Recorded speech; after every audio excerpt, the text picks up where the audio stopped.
CM Siddaramaiah ನಿನ್ನೆ ಬೆಂಗಳೂರಿನಲ್ಲಿ ಬಿಡುವಿಲ್ಲದೆ ಅಬ್ಬರದ ಪ್ರಚಾರವನ್ನು ನಡೆಸಿದರು. ಶೋಭಾರನ್ನ ವಾಪಸ್ ಮನೆಗೆ ಕಳಿಸಿ ಎಂದ ಸಿಎಂ ತೇಜಸ್ವಿ ಸೂರ್ಯ ಒಬ್ಬ ನಿಷ್ಪ್ರಯೋಜಕ ಸಂಸದ ಅಂತ ಕಿಡಿಕಾರಿದ್ರು. ಸಿಎಂ ಡಿಸಿಎಂ ಬೆಂಗಳೂರಿನ ಹಲವೆಡೆ ಇವತ್ತು ಜಂಟಿಯಾಗಿ ರೋಡ್ ಶೋ ನಡೆಸಲಿದ್ದಾರೆ. 12 ಗಂಟೆ ನಿನ್ನೆ ಬೆಳಗ್ಗೆ 11 ಗಂಟೆಯಿಂದ ರಾತ್ರಿ 11 ಗಂಟೆವರೆಗೆ ಬರೋಬ್ಬರಿ 12 ಗಂಟೆ ದಣಿವರಿಯದೆ ಸಿಎಂ ಸಿದ್ದರಾಮಯ್ಯ ಅಬ್ಬರದ ಪ್ರಚಾರ ನಡೆಸಿದ್ದಾರೆ. ಕಾಲಿಗೆ ಚಕ್ರ ಕಟ್ಟಿಕೊಂಡವರಂತೆ ಕೈ ಅಭ್ಯರ್ಥಿಗಳ ಕ್ಯಾಂಪೇನ್ ಮಾಡ್ತಿದ್ದಾರೆ. ನಿನ್ನೆ ಬೆಂಗಳೂರು ಉತ್ತರ ಕ್ಷೇತ್ರದಲ್ಲಿ ಕೈ ಅಭ್ಯರ್ಥಿ ರಾಜೀವ್ ಗೌಡ ಪರ ಮತ ಶಿಕಾರಿ ನಡೆಸಿದ್ರು. ದಾಸರಹಳ್ಳಿಗೆ ಭೇಟಿ ನೀಡಿದ ಸಿಎಂಗೆ ಕಾಂಗ್ರೆಸ್ ಕಾರ್ಯಕರ್ತರು ಬೃಹತ್ ಹೂವಿನ ಹಾರ ಹಾಕಿ ಸ್ವಾಗತಿಸಿದ್ರು. ಬ್ಯಾಟರಾಯನಪುರ, ಮಲ್ಲೇಶ್ವರಂನಲ್ಲಿ ರೋಡ್ ಶೋ ನಡೆಸಿದ್ರು. ಈ ವೇಳೆ ಸಿದ್ದರಾಮಯ್ಯ ಬಿಜೆಪಿ ಅಭ್ಯರ್ಥಿ ಶೋಭಾ ಕರಂದ್ಲಾಜೆ ವಿರುದ್ಧ ಗೋ ಬ್ಯಾಕ್ ಅಸ್ತ್ರ ಪ್ರಯೋಗಿಸುವುದನ್ನ ಮರೆಯಲಿಲ್ಲ. ಯಾವ ಕಾರಣಕ್ಕೂ ಕೂಡ ಪ್ರೊಫೆಸರ್ ರಾಜೀವ್ ಗೌಡ್ರಿಗೆ ಸಮಾನರಲ್ಲ.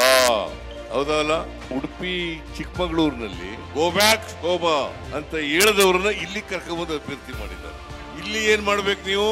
Go back. ನಿಮ್ಮ ಉಬ್ಬಿದ ರಕ್ತನಾಳಗಳ ಸಮಸ್ಯೆಗೆ ಎವಿಸ್ ಆಸ್ಪತ್ರೆಯಲ್ಲಿ ಕೇವಲ 30 ನಿಮಿಷದ ಲೇಸರ್ ಚಿಕಿತ್ಸೆಯೊಂದಿಗೆ ಮುಕ್ತಿ ಹೊಂದಬಹುದು. ಹೆಚ್ಚಿನ ವಿವರಗಳಿಗಾಗಿ ಸಂಪರ್ಕಿಸಿ 8088837300.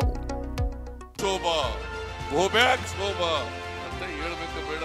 ಅಷ್ಟು ಜನ ಗೆದ್ದಿದ್ರಲ್ಲ, 26 ಜನ ನರೇಂದ್ರ ಮೋದಿ ಅವರ ಹತ್ರ ನಿಂತ್ಕೊಳ್ಳಿಕ್ಕೆ ಗಡಗಡ ಗಡಗಡ ಅಂತ ನಡುತ್ತೆ. ಇಂಥವರಿಗೆ ವೋಟ್ ಕೊಡ್ಬೇಕಾ? ಬಳಿಕ ಬೊಮ್ಮನಹಳ್ಳಿಯ ಹೊಂಗಸಂದ್ರ ಬಸ್ ನಿಲ್ದಾಣದಿಂದ ರೋಡ್ ಶೋ ನಡೆಸಿದ್ರು. ಬೆಂಗಳೂರು ದಕ್ಷಿಣ ಕ್ಷೇತ್ರದ ಅಭ್ಯರ್ಥಿ ಸೌಮ್ಯ ರೆಡ್ಡಿ ಪರ ಪ್ರಚಾರ ನಡೆಸಿದ್ರು.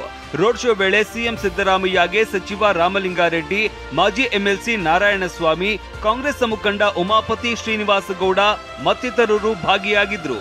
ಈ ವೇಳೆ ತೇಜಸ್ವಿ ಸೂರ್ಯ ವಿರುದ್ಧ ಸಿಎಂ ವಾಗ್ದಾಳಿ ನಡೆಸಿದ್ರು.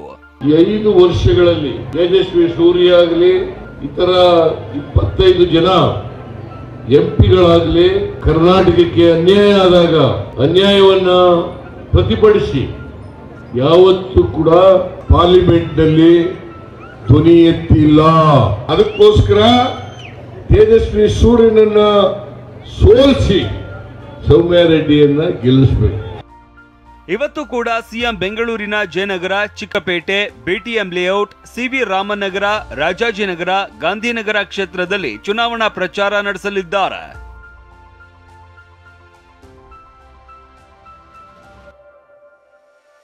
ಅತ್ತ ಸಿಎಂ ಸಿದ್ದರಾಮಯ್ಯ ಅಬ್ಬರಿಸ್ತಾ ಇದ್ರೆ ಇತ್ತ ಡಿಸಿಎಂ ಡಿಕೆ ಪ್ರಚಾರದ ಅಖಾಡಕ್ಕೆ ಇಳಿದಿದ್ರು. ಬೆಂಗಳೂರಿನ ಅಪಾರ್ಟ್ಮೆಂಟ್ಗಳಿಗೆ ಭೇಟಿ ನೀಡಿ ಸಹೋದರ ಸುರೇಶ್ ಗೆಲ್ಲಿಸುವಂತೆ ಮನವಿ ಮಾಡಿದ್ದಾರೆ. ಈಗ ನಾನು ಬಂದಿರೋದು ನಮ್ಮ ಡಿ.ಕೆ. ಸುರೇಶ್ಗೆ, ನಮ್ಮ ಬ್ರದರ್ಗೆ ಸಹಾಯ ಮಾಡಿದ್ದೆ. ನಿಮ್ ಕೆಲಸ ಆಗ್ಬೇಕು. ಯಾರು ಮಾಡ್ತಾರೆ? ಸರ್ಕಾರ ಮಾಡಬೇಕು.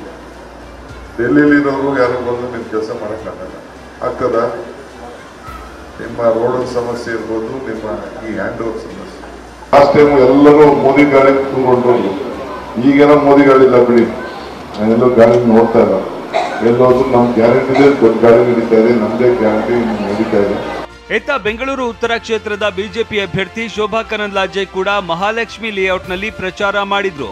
ನವನಂದಿನಿ, ಅಂಬರೀಶ್ ಮತ್ತು ಸ್ವಾಮಿ ವಿವೇಕಾನಂದ ಬ್ಯಾಡ್ಮಿಂಟನ್ ಸ್ಟೇಡಿಯಂನಲ್ಲಿ ಮತಯಾಚನೆ ಮಾಡಿದ್ರು. ಈ ವೇಳೆ ಶಾಸಕ ಕೆ ಗೋಪಾಲಯ್ಯ ಉಪಸ್ಥಿತರಿದ್ರು. ಟಿ ದಾಸರಹಳ್ಳಿಯಲ್ಲಿ ಎನ್ಡಿಎ ಕಚೇರಿ ಉದ್ಘಾಟನೆ ಮಾಡಿದ್ರು.